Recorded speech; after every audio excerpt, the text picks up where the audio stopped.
50% de la impedancia base total que debe aparecer en bajas frecuencias. Para medias frecuencias, si la tenemos acá, medias y altas frecuencias, ya esta impedancia ómega, por aumentar la frecuencia, con la L, se hace lo suficientemente alta como para ignorarla acá, para ignorar la corriente que magnetiza el núcleo. Va a ser muy pequeña debido a que la impedancia va a ser muy alta. Pero a medida que comienza a aumentar la frecuencia, es muy importante, comienzan a aparecer muy importante el papel que desempeñan las capacitancias. Esta es la capacitancia que modela toda la capacitancia interdevanados del primario. La capacitancia de interbobinas del primario. La capacitancia entre bobinas del secundario, y hay una capacitancia entre el bobinado secundario y el bobinado primario. Estas capacitancias se reflejan en la relación de transformación. A medida que aumenta la frecuencia, la relación de transformación en un momento dado, que sin la presencia de la capacitancia comenzaría a reducirse, en un momento dado, esas capacitancias hacen que se produzca un pico en la relación de transformación para después sí descender muy rápidamente. O sea, que hay un pico, que hay un incremento en el voltaje de salida debido a la presencia de las capacitancias, ¿sí? Que puede ser tan considerable como el que se genera por la relación de transformación. Muy bien, entonces con esto vamos a iniciar ya la teoría de operación del transformador. Rápidamente, este es un tema ya conocido por ustedes, por lo cual vamos a andar un poco rápido. Entonces, recordemos, esta es la estructura tipo núcleo. Los arrollamientos del transformador se encuentran en ramas separadas, no como en el acorazado, que sobre la misma rama están concentrados los dos arrollamientos. Aquí no. Aquí en el transformador tipo núcleo tenemos los arrollamientos, los bobinados, ubicados en ramas separadas. En el número 1, que consideramos el primario porque es por donde alimentamos, donde aplicamos la fuente de energía, la circulación de una corriente, según las reglas de la mano derecha, genera un flujo, phi sub 1. Este flujo generado aquí tiene dos componentes. Una componente que cierra por el aire, que le llamamos flujo de dispersión de 1, y la otra componente es el flujo mutuo que viene a encadenar al secundario. Encadena al secundario. Como una reacción a este flujo mutuo, a la variación temporal del flujo mutuo, se induce en el secundario un voltaje que a su vez, si hay una carga conectada, genera una corriente que a su vez esa corriente genera un flujo de dispersión 2. O sea, que el flujo asociado a una espira del secundario, ese flujo asociado a una espira del secundario, tiene un componente mutuo, que es el que encadena al primario y secundario, más un componente de dispersión. Esas dispersiones se hacen aproximadamente iguales, pero son diferentes porque se encuentran sobre diferentes ramas del núcleo. Entonces, hablamos de que al primario hay un flujo encadenado, lambda 1, que es N1 veces el flujo asociado a una espira del bobinado 1, pero ese flujo 1 tiene dos componentes, el mutuo más el de dispersión. De igual manera hablamos en el secundario, que el flujo encadenado al secundario es N2 veces el flujo asociado a una espira del secundario, y el flujo en el secundario 2 tiene la componente del flujo mutuo más el flujo de dispersión. Si aplicamos la ley de Ampère, aquí tenemos una trayectoria cerrada, generamos la circulación del vector H por esa trayectoria cerrada, esa trayectoria, esa circulación del vector me daría aquí HMLM, que la expreso en función de B como B sobre mu. Y cuando miro la superficie sobre la cual está delimitando esa trayectoria cerrada, encontramos corrientes aquí y 1, N1 y 1, más N2 y 2. El signo aquí puede cambiar, puede ser más, puede ser menos. Es más cuando estamos asumiendo que la corriente aquí está entrando. ¿Sí? Y vamos a ver entonces que esa corriente va a ser negativa. Sería menos si la corriente estuviera saliendo. La teoría del transformador se explica. Una vez conocida lambda 1, pues el voltaje inducido o la caída de voltaje en el primario, de acuerdo a la ley de Faraday, sería derivada de lambda 1 con respecto al tiempo. Y en el secundario sería la derivada de lambda 2 con respecto al tiempo. Lo vamos a ver aquí. ¿Sí? Entonces, pero fíjense lo siguiente. Aquí lambda 1 es N1 veces que multiplica a phi m más phi de 1. De la ley de Ampère, cuando estamos haciendo la ley de Ampère, decimos N1 y 1 más N2 y 2. Y esto, por definición, atención, aquí esto es una definición. Decimos que el resultado neto, el resultado neto, ¿por qué se va esto? Se me va. El resultado neto de las dos fuerzas magnetomotrices, el resultado neto. Ingenieros, ya nos está mostrando la... ¿No se está mostrando? Ok, vamos a mirar qué pasó. Tengo que salir entonces, espérense, a ver. Que se salió, vamos a mirar a ver. Toca volver a compartir, vamos a mirar a ver. Presentar, vamos a ver después que se salió una ventana.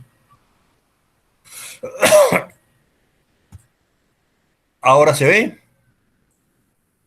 ¿Se ve o no? Por favor.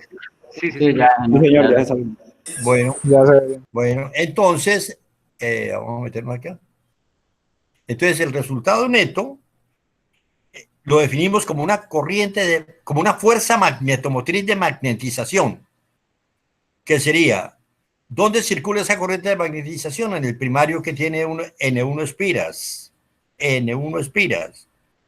Y por la corriente de magnetización es la fuerza magnetomotriz neta.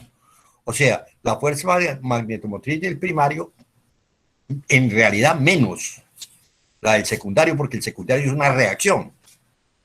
Y esto, de acuerdo a la definición de reluctancia, la fuerza magnetomotriz neta es igual al producto de el flujo mutuo por la reluctancia. Recuerde que reluctancia sería la causa, que sería la fuerza magnetomotriz neta, dividido por el efecto, que sería el flujo mutuo. Muy bien.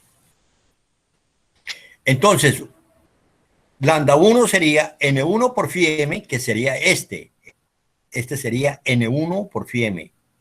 Al sustituir de la expresión anterior, sustituyendo de esta expresión a phi m como N1 y 1 más N2 y 2, ¿sí? sobre la reluctancia M. La tenemos aquí entonces. Todo este término es el flujo mutuo por N1 phi m más N1 phi de 1, sería el lambda 1. De una manera análoga, pues, encontramos el flujo encadenado a 2.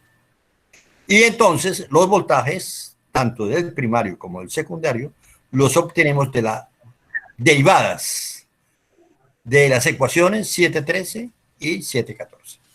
Y esta entonces sería la teoría general del transformador.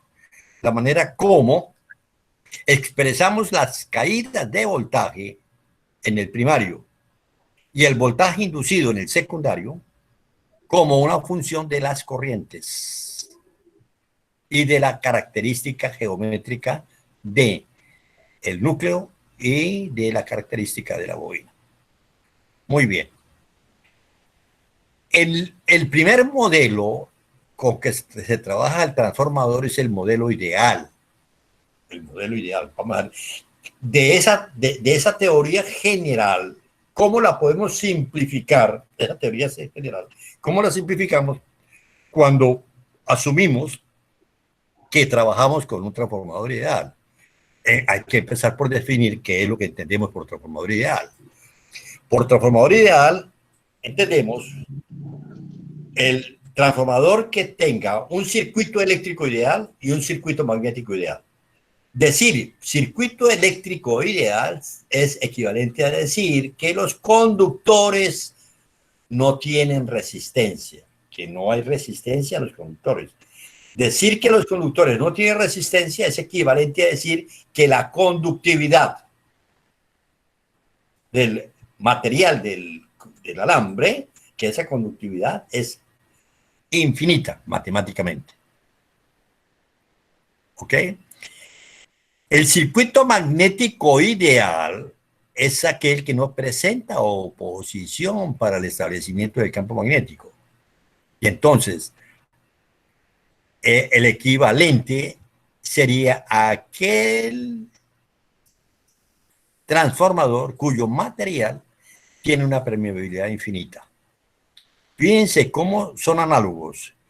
En el eléctrico, la conductividad, la conductividad del material por donde se establece el campo eléctrico, la conductividad por donde se establece el campo eléctrico es infinita. Y la permeabilidad por donde se establece el campo magnético, la intensidad de campo magnético es infinita. O sea, son cantidades análogas. Mu es al material magnético lo que sigma es al material eléctrico. Entonces, al ser la permeabilidad infinita, no existe flujo de dispersión. Y entonces, el flujo 1 solamente tiene el flujo mutuo. No hay flujo de dispersión, ni en 1 ni en 2. Entonces, el flujo 1 es igual al flujo 2 y es igual al flujo mutuo. Al ser la permeabilidad infinita, recordemos la definición de reluctancia. Reluctancia es la longitud del circuito magnético dividido sobre la permeabilidad por el área seccional. Si la permeabilidad es infinita, el inverso, que es la reluctancia, va a ser 0. Entonces, decir un circuito magnético ideal es equivalente a decir un circuito cuya reluctancia magnética es 0. Es equivalente a decir que un circuito eléctrico ideal tiene una resistencia 0. Entonces, al tener la resistencia 0, la aplicación de la ley de Ampère, aquí, N1 y 1 más N2 y 2, que es por definición N1 y M, y es el flujo mutuo por Rm, como la reluctancia del circuito magnético vale 0, entonces N1 y 1 más N2 y 2 es igual a 0. Si N1 y 1 más N2 y 2 es igual a 0, entonces Im es igual a 0, la corriente de magnetización. Y entonces aquí entra un poco una contradicción filosófica. ¿Por qué? Porque ¿cómo podemos hablar de campos si no hay corrientes? ¿Sí? ¿Cómo me va a decir que la corriente vale 0, que la corriente de magnetización vale 0 y existe un campo? Hay una contradicción conceptual, filosófica ahí. Entonces, ¿cómo lo acomodamos? Porque en ingeniería acomodamos todo. Los ingenieros somos pragmáticos. Los ingenieros no somos filósofos. Esa es una ventaja y una desventaja. ¿Por qué? Porque el pragmatismo del ingeniero en la búsqueda de resultados a veces cierra un poco los ojos y se hace el ignorante con respecto a las conceptualizaciones filosóficas. Pero entonces, en este caso, lo resolvemos diciendo, no, mire, no es que valga 0, sino que es una cantidad tan pequeña que tiende a 0. Pero, lógico, si no existiese corriente, no hay campo magnético. Si no hay campo magnético, no hay transformador. ¿Sí? Entonces lo que decimos aquí, lo que dice acá al final, esta frase, es una corriente IM que es igual a cero más. ¿Qué significa? Un valor infinitesimal de la corriente es suficiente para generar el campo magnético que permite la operación del transformador. Muy bien, entonces con esta operación, ¿qué podemos decir? Si N1 y 1 más N2 y 2 igual a 0, entonces decimos lo siguiente, ¿no? De acá, esto vale 0. Decimos que I1 es a I2 como N1 es a N2. N1 es a N2 como menos I2 es a I1. De acá. Entonces, tenemos ya una relación, un modelo matemático que me dice cómo varía la corriente en el secundario con respecto al primario dependiendo de la relación de espiras. ¿De dónde obtenemos esta relación? La tenemos de la ley de Ampère. Pero la ley de Faraday también me dice lo siguiente, ¿no? Que B1 es la derivada, vamos a mirarla acá y después nos devolvemos, que B1, que es la variación temporal de lambda 1, pero como lambda 1 es N1 phi 1 y phi 1 es igual a phi m, entonces 719 se me revela como la expresión para la caída de voltaje en el primario y la del secundario. Cuando yo divido 719 entre 720, obtengo 721. Entonces tengo la otra relación que me dice la relación de voltajes. Entonces, convencionalmente establezco un gráfico, un modelo pictórico, para decirme, mire, esto, cuando yo vea este símbolo, esto significa un transformador. Yo interpreto este símbolo como un transformador. Y es un transformador que como yo tengo estas dos líneas acá, me dice, este es un transformador que tiene un núcleo de hierro, ferromagnético, que tiene N1 espiras en el lado 1 y N2 espiras en el lado 2. Entonces, este es el símbolo de un transformador ideal. Y en el transformador ideal se cumplen estas ecuaciones. Entonces, el dibujo, el dibujo más las ecuaciones representan el modelo circuital del transformador ideal. El modelo circuital del transformador ideal. Entonces, este símbolo, cuando yo lo vea, yo lo interpreto como un transformador núcleo ferromagnético ideal. Aquí está esta expresión, este símbolo ideal, cuyas relaciones voltaje-corriente vienen dadas por estos modelos matemáticos y este conjunto es el modelo circuitado. Pero además aquí vemos que aparecen unos puntos que me representan dentro de ese símbolo del transformador esos puntos. Esos símbolos me representan los puntos de polaridad. Puntos de polaridad. ¿Qué significa el punto de polaridad? Significa aquellos terminales del transformador que simultáneamente, escúcheme bien el término, simultáneamente tienen la misma polaridad, pero diferente potencial. ¿Ok? ¿Qué significa? Que como aquí tenemos una corriente alterna,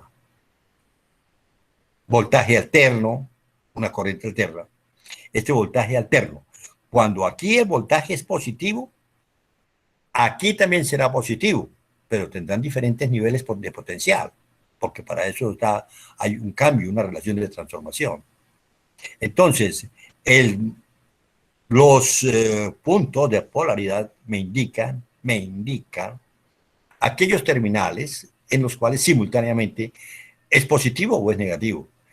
En la práctica, cuando yo vea una placa de un transformador, ellos se identifican. Si este es el lado de alto voltaje, aquí habrá un terminal que dice H1. El 1 me identifica el punto. Entonces, habrá en el secundario un terminal que me diga X1. Entonces, H1 y X1 son los puntos de igual polaridad. Habrá aquí otro que me diga H2, no, y aquí será X2. ¿sí? Entonces, yo tengo identificados, como yo sé cuál es el terminal H1 y cuál es el X1, ya sé cuáles son los puntos de polaridad. Y la pregunta es, ¿y por qué? ¿Por qué hay necesidad de identificar? Porque resulta de que en un momento dado yo necesito conectar transformadores en paralelo, ¿sí? Y entonces, de una manera análoga a que cuando yo vaya a conectar baterías en paralelo, yo tengo que identificar los puntos de polaridad porque de otra manera yo puedo realizar hacer un cortocircuito. Entonces, la aplicación de esos puntos de polaridad es para identificar aquellos terminales en caso de ser necesario de conectar ese transformador en paralelo con otro. Muy bien. ¿Alguna pregunta que tengamos hasta este momento, por favor? ¿Preguntas? ¿Alguna pregunta? ¿Aló? ¿Aló? ¿Aló? No, ingeniero, de momento no. Bueno, muy bien. Entonces, continuamos. La segunda aproximación. Ya tenemos la primera aproximación, el primer modelo aproximado del transformador, llamamos el transformador ideal. ¿Ideal por qué? Porque hacemos un proceso de abstracción. Y de ese transformador nos olvidamos de muchas cosas. Nos olvidamos de la permeabilidad, de la conductividad. Entonces decimos, no, mire, veamos qué es lo importante ahí. ¿Sí? Y después los modelos reales comienzan a tener en cuenta esas, vamos a llamarlas, esas imperfecciones que hemos hecho caso, hemos tenido en cuenta cuando deducimos en nuestro modelo ideal. Entonces deducimos, bueno, vamos a considerar un modelo que sea ideal el circuito eléctrico, pero que sea real el circuito magnético. Entonces, si esa aproximación es que sea ideal el circuito eléctrico, mantenemos entonces que nuestra conductividad es infinita. Y al ser real el circuito magnético, entonces su permeabilidad ya no es infinita, sino que es una permeabilidad finita. ¿Sí? Entonces, si la permeabilidad es finita, significa que entonces el transformador no es un canal perfecto para la conducción del campo magnético, sino que hay unas imperfecciones en ese canal. Y esas imperfecciones en ese canal se van a manifestar por la presencia de los flujos de dispersión. Entonces, decir permeabilidad finita significa reconocer que hay flujos de dispersión. Reconocer que una pequeña parte del flujo producido por el primario, una pequeña parte, cierra su trayectoria a través del aire. Generando lo que se conoce como flujo de dispersión. Esa es la primera consecuencia de considerar la permeabilidad finita en el núcleo. La primera consecuencia es reconocer entonces la existencia de los flujos de dispersión. Y que esos flujos de dispersión los podemos modelar mediante las inductancias de dispersión. Y la inductancia de dispersión, acuérdense, viene de la definición de inductancia. ¿Cómo se define la inductancia? ¿Alguien me puede recordar qué es lo que se dice, qué es lo que se entiende en la inductancia? Es el flujo encadenado por unidad de corriente. Entonces, si vamos a modelar el flujo de dispersión, tendríamos que decir cuál es el flujo encadenado, N1, asociado a ese circuito 1 que estamos modelando, que sería el flujo de dispersión asociada a una espira del primario dividido por la corriente. Esa es la inductancia de dispersión en el primario y en el secundario. Y entonces estas inductancias me modelan esos flujos de dispersión, esos flujos cuya trayectoria se cierran por el aire. Cuando aplicamos la ley de Ampère, en este caso, que reconocemos que hay una permeabilidad finita, entonces nuestra aplicación sería N1 y 1 más N2 y 2 es igual a N1 y M, y es igual a phi M, RM, y aquí RM es finita. ¿Por qué? Porque la permeabilidad es finita. Entonces, aquí existe una reluctancia. En el caso ideal, la reluctancia era cero, porque la permeabilidad era infinita. Como la permeabilidad ahora es finita, esa reluctancia tiene un cierto valor. Al ser la reluctancia finita, a ver, se nos va por acá, finita, implica reconocer que se requiere de una corriente, se necesita de una corriente para crear el campo magnético. Y que el valor de esa corriente, entonces de esta expresión, si yo divido todo por N1 aquí, me quedaría aquí y 1, y aquí me quedaría N2 sobre N1 y 2. Y que entonces esa corriente de magnetización es diferente de cero. O sea, reconocemos entonces la presencia. ¿Y cómo modelamos? Entonces, ¿cómo modelamos esa corriente de magnetización? Esa corriente de magnetización la modelamos por la inductancia de magnetización. Esa inductancia de magnetización es la que nos va a modelar la corriente que se requiere para establecer el campo magnético dentro del núcleo. ¿Ok? Muy bien. A ver. Entonces, la definición de esa inductancia de magnetización, ¿no? Esa definición es la N1 al cuadrado sobre la reluctancia magnética. Esta no es, esta definición es una definición que se puede determinar del concepto básico de inductancia como flujo encadenado por unidad de corriente. Y entonces, en el caso que tenemos ahora, la manera como modelamos, atención, tenemos ya ahora el flujo encadenado a lambda 1, tendremos que determinar bajo estas condiciones cuál es lambda 1 y cuál es lambda 2. Lambda 1 sería N1 phi M más N1 phi de 1. Entonces, este sería aquí, esta expresión, cuando nosotros determinamos lambda 1 es N1 phi M más N1 phi de 1. Aquí tenemos la presencia del phi de 1 a través de la inductancia de dispersión. La inductancia de dispersión incluye el flujo de dispersión, ¿sí? Y entonces, el phi M tiene una parte debido a la reluctancia del circuito magnético más otro debido a la presencia de la corriente. Es muy fácil deducir la expresión 724. ¿Cómo la determino? La 724.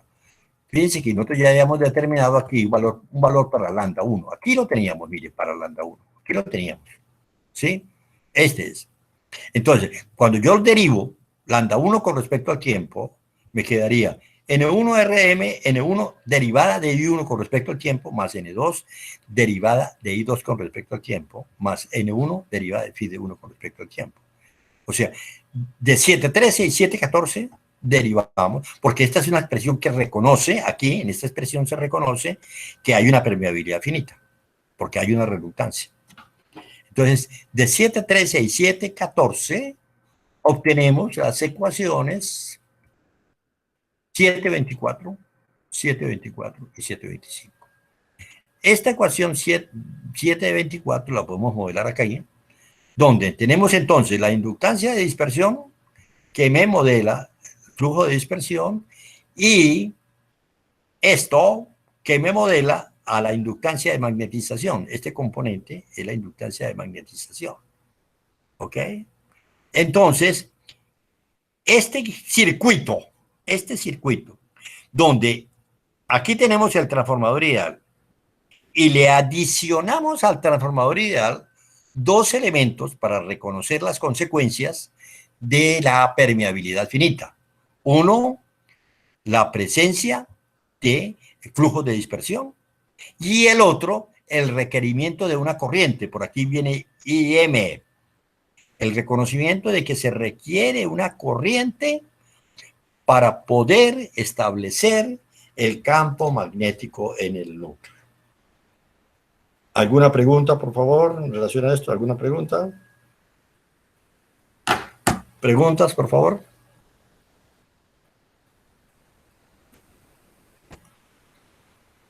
¿Alguna pregunta hasta el momento? ¿Alguna pregunta hasta el momento? No, señor. Entonces, De mi parte todo claro. gracias. Entonces, ¿qué significa? Que este va a ser el modelo que más se utiliza para poder representar a los transformadores. Es una representación bastante buena, porque lo que estamos ignorando no es tan determinante en el comportamiento del transformador. ¿Qué estamos ignorando? La resistencia del conductor. Esa resistencia de la bobina es pequeña. Y además recordamos que la caída de voltaje en la resistencia de esa bobina va a estar en cuadratura con la caída de voltaje debido a la variación del flujo, que sería la ley de Faraday. Total que este modelo generalmente se utiliza con muy buenos resultados para modelar el comportamiento del transformador. A un transformador ideal le adicionamos las imperfecciones, entre comillas, vamos a llamarlas, imperfecciones, debidas a que el conductor, el núcleo magnético no es un conductor exactamente ideal y que entonces no todo el flujo se canaliza a través del núcleo, sino que hay un flujo que se dispersa, que se fuga, y a la presencia de acá, ¿no? Lógicamente, esta inductancia de magnetización debe ubicarse por una realidad física en el lado 1, porque por el lado 1 es que estamos alimentando.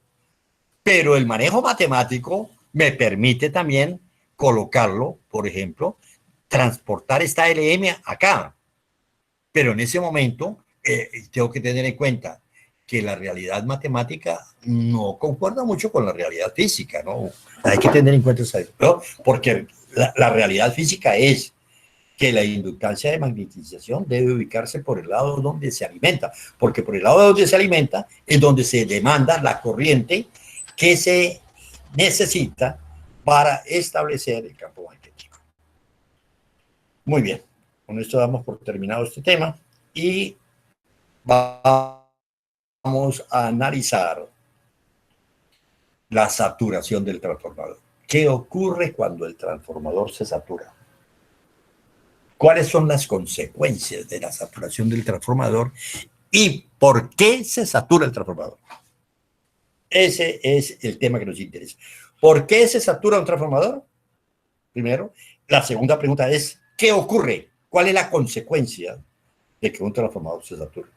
Muy bien, en nuestro punto de partida. Recordemos que esas dos leyes bastan y sobran para el análisis de todos los circuitos magnéticos. La ley de Faraday y la ley de Ampère. Esto me lo dice la ley de Faraday. Me dice que la caída de voltaje es la variación temporal del flujo encadenado. Aquí está el flujo encadenado. Esta es la derivada. ¿Ok? Flujo encadenado sería N1 veces a N por B. La variación sería N1 a N por D sobre DT. Muy bien. Cuando yo quiero determinar el valor de B, pues simplemente integro. Yo digo, la diferencial de B es igual a N1 sobre N1 a N por B1 de T. Y si yo hago la integral de la diferencial de B, me obtengo B de T.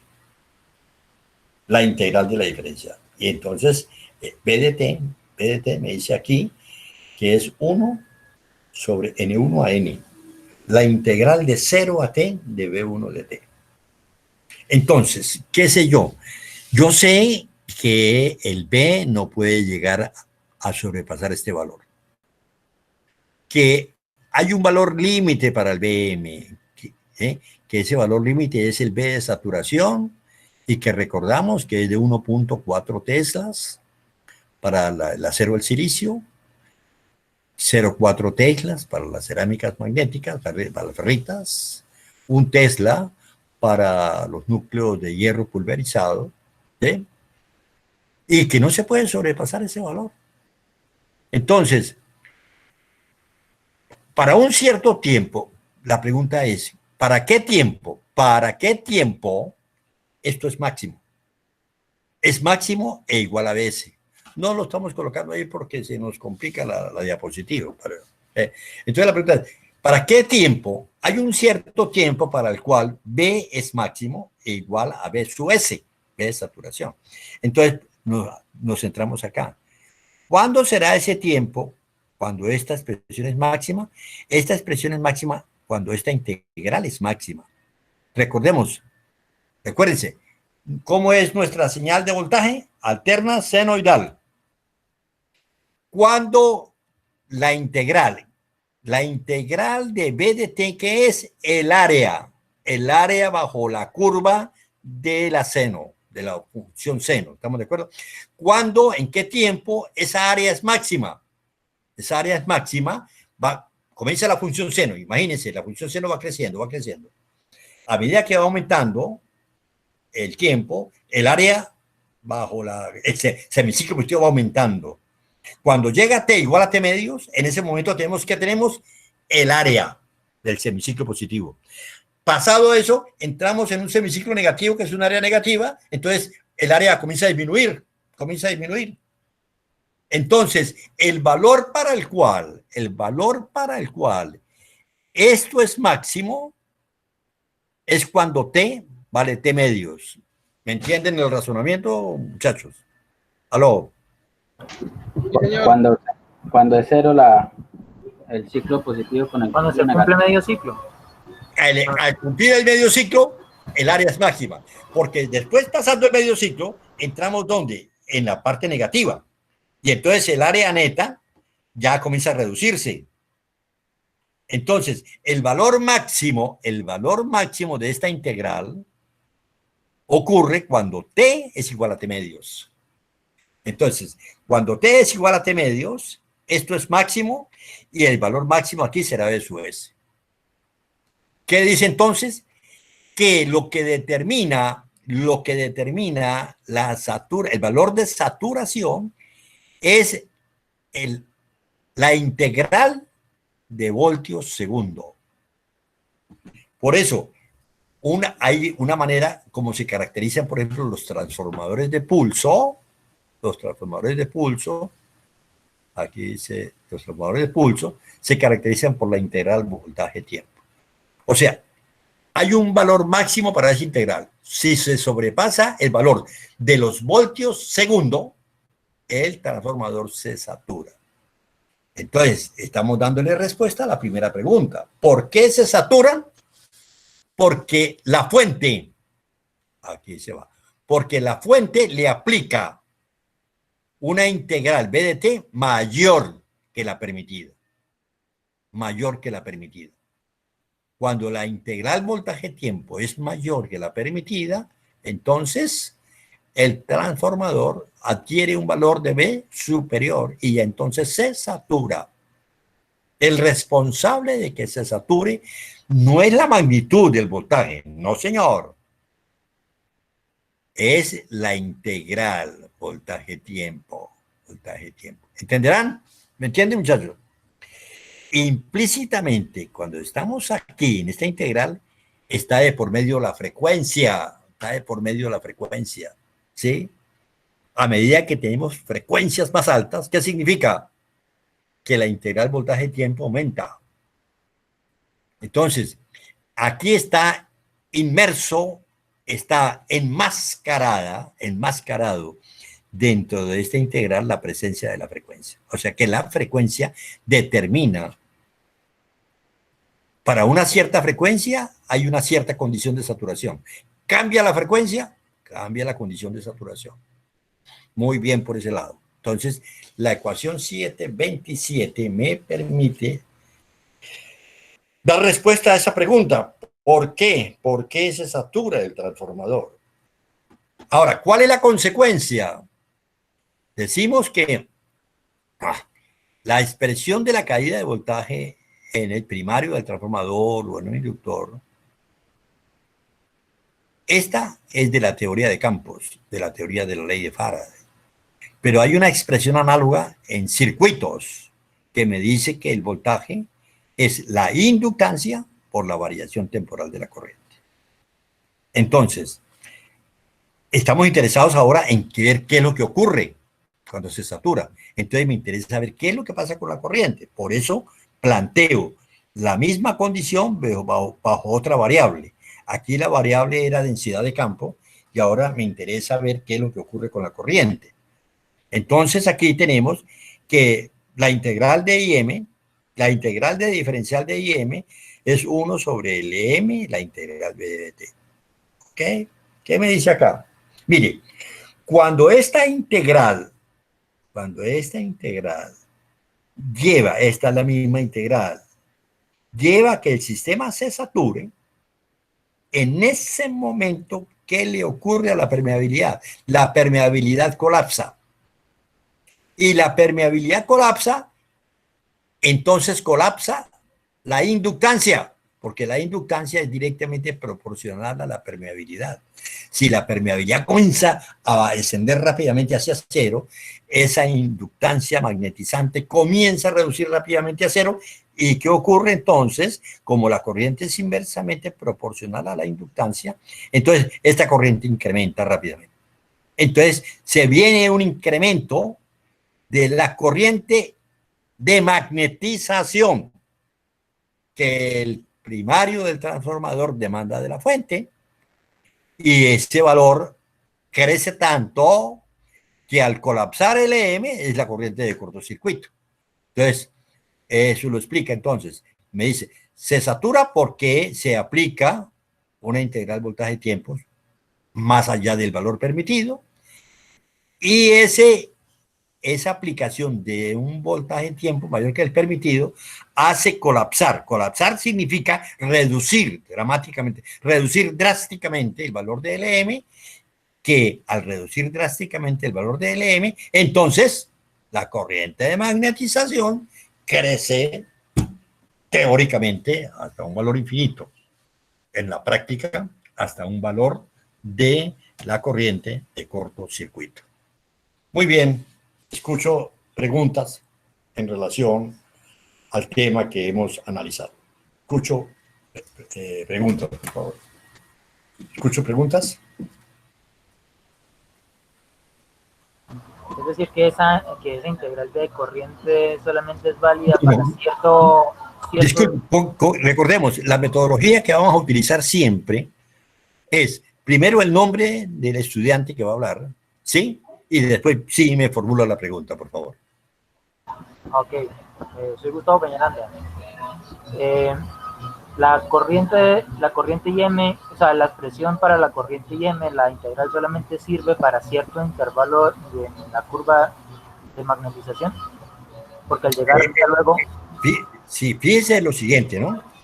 Que nosotros hemos asumido para la deducción de ecuaciones un modelo lineal, ¿eh? Entonces, estamos asumiendo que la característica B contra H es una característica lineal, ¿ok? ¿Sí? Pero no tiene nada que ver con que la característica sea lineal para que ocurra la corriente de cortocircuito, ¿ok? Aquí lo que me quiere decir es lo siguiente, ¿no? Recordemos que cuando el elemento se satura, la permeabilidad desciende, baja teóricamente al valor de la permeabilidad de vacío, muy pequeñita, 4pi por 10 a la menos 7, imagínense, pequeñita, súper pequeñita. Entonces, si la permeabilidad desciende a un valor muy pequeñito, pues lógicamente la inductancia, que es directamente proporcional a la permeabilidad, recuérdense que ya la dedujimos, al ser la permeabilidad directamente proporcional a la inductancia, entonces la inductancia también desciende a un valor muy bajito, muy pequeño. Al descender a un valor muy pequeño, esta ecuación me indica que al ser un valor muy pequeño, la corriente de magnetización crece muchísimo.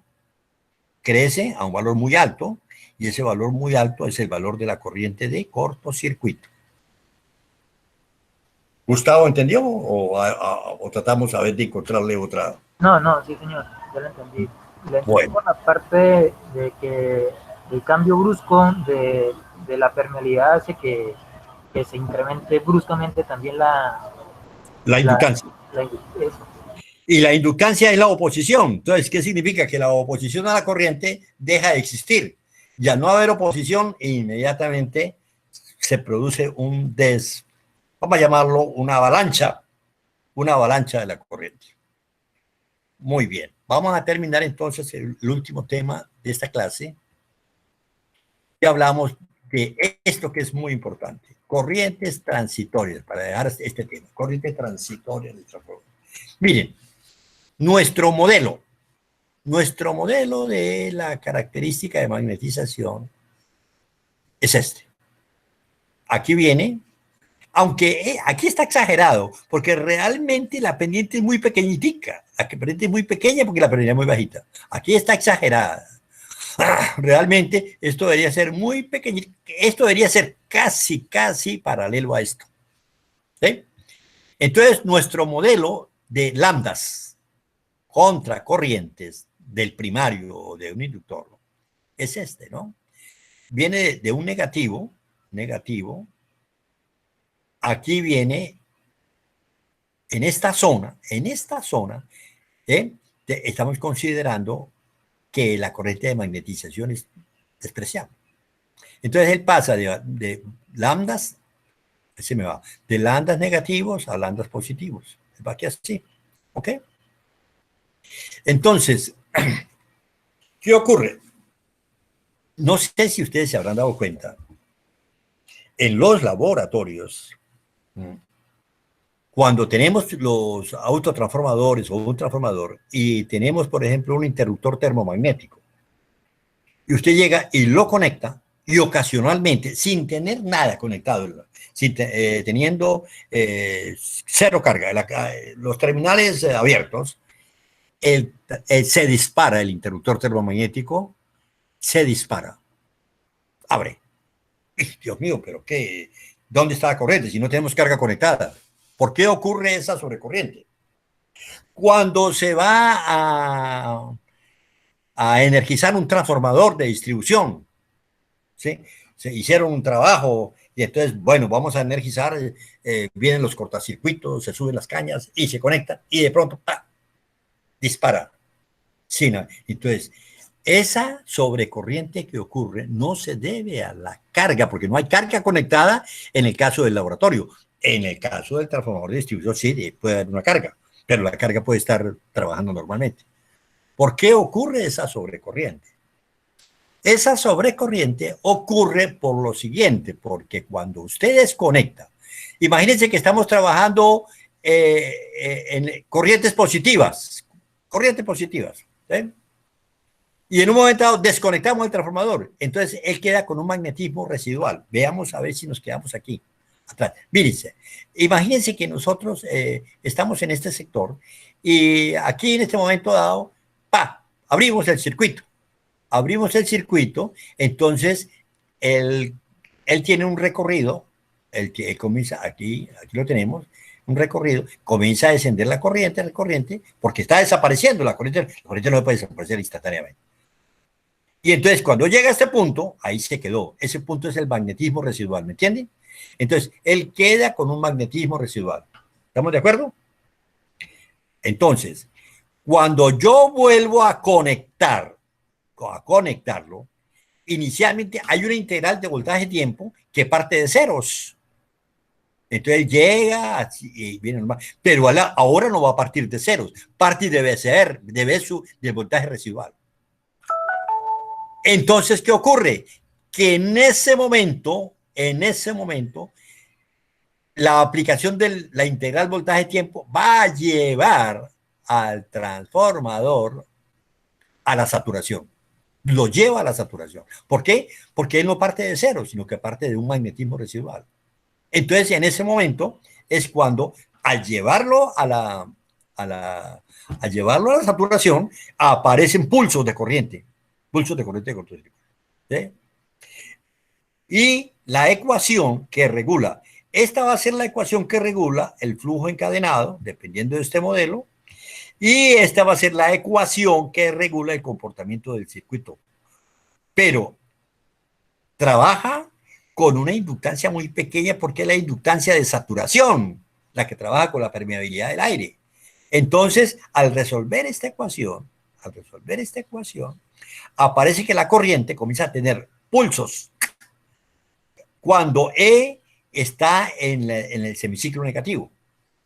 Entonces, aparecen unos pulsos de corriente que en un momento dado generan una sobrecorriente que pueden hacer activar el sistema de protección del interruptor termomagnético o hacer que el fusible que está dentro de la caña del cortacircuito se abra. Hay que tener en cuenta esa condición. Esta es una condición de sobrecorriente, pero no es una condición anormal, porque no se debe a una conexión equivocada de la carga, sino que es a un fenómeno natural que ocurre. ¿Cuándo ocurre este fenómeno? Cuando se desconecta el circuito y él queda con una componente de magnetismo residual positiva. Si él se queda, si interrumpimos el circuito en la parte negativa, no pasa nada. Si interrumpimos en la parte negativa, ¿qué ocurre? Si interrumpimos en la parte negativa, a ver, aquí se me fue, entonces él va a quedar con un magnetismo residual, negativo. Y entonces él no parte de cero, sino que parte de una condición ahora negativa, y entonces no hay posibilidad de que se alcance el valor de saturación. Porque pues, si partimos de cero, para alcanzar esto se requiere un cierto valor voltaje-tiempo. Y entonces aquí tenemos un margen extra. El hecho de que esté en la parte negativa es favorable, pero el problema desfavorable es cuando queda el magnetismo residual en la parte positiva. Muy bien. Vamos a dejar ahora ahí en este momento y continuaremos la próxima semana. ¿Alguna pregunta, por favor? ¿Preguntas? Por favor. Profe, ese valor voltaje-tiempo de la integral se supera es cuando el valor nominal, o sea, cuando se aumenta mucho sobre el valor nominal.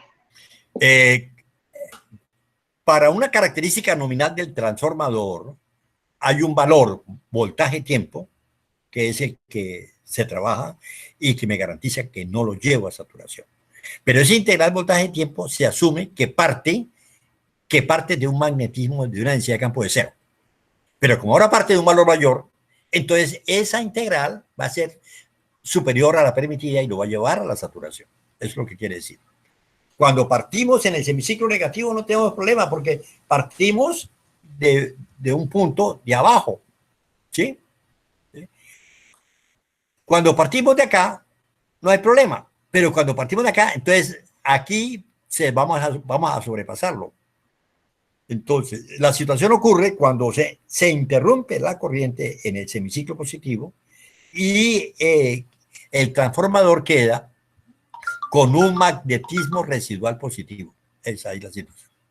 Bueno, léanse, por favor, este tema y al inicio de la próxima clase, si hay una duda o no entienden bien lo que se dice en la diapositiva, lo volvemos a discutir. Entonces, muy bien, que tengan una feliz semana. Nos encontraremos la próxima semana para continuar con nuestro estudio. Una pregunta, sí. ¿Este magnetismo residual positivo cómo se puede eliminar? No, no se puede eliminar, no se puede eliminar. No, señor. Es una característica natural del material magnético. ¿Sí? ¿Cómo lo podría eliminar? A ver, no vamos a eliminarlo. Vamos a decirlo, vamos a minimizarlo. Vamos a buscar entonces, atención, un material. Vamos a trabajar con un material que tenga un lazo de histéresis pequeñito, más pequeñito. Entonces, que el lazo de histéresis no sea así, sino que sea un lazo de histéresis tal que venga aquí y entonces que el magnetismo residual quede por aquí, muy pequeñito. ¿Me entienden?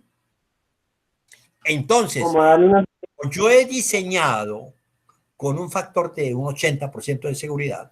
Entonces, cuando ocurra eso, esto no va a ocurrir ningún problema. ¿Estamos de acuerdo? Lo que podemos es minimizar la situación, reduciendo el ancho del lazo de histéresis del material magnético. ¿Estamos de acuerdo? Pero no lo podemos eliminar, lo podemos minimizar. Ah, listo, profe, de acuerdo. Bueno, muy bien. Ingeniero, hasta luego. Hasta luego, felicidades entonces. Inge, una pregunta. Sí. ¿Usted al fin modificó lo de las... ¿Se acuerda que yo le había comentado en el laboratorio? ¿De qué? De las Sí. Mire, es que tiene que decir, en vez de dar las ecuaciones, número tal, anote, tiene que decir, partiendo de la ley de Ampère y de la característica de magnetización del núcleo, deducir. ¿Ok? Son esas dos ecuaciones se refieren. Una ecuación, la ley de Ampère, y la otra ecuación, la característica de magnetización. ¿Cuál es esa? B igual a mu por H. ¿Ok? ¿Estamos de acuerdo? Listo, sí, señor. Bueno, muy bien. Muy bien.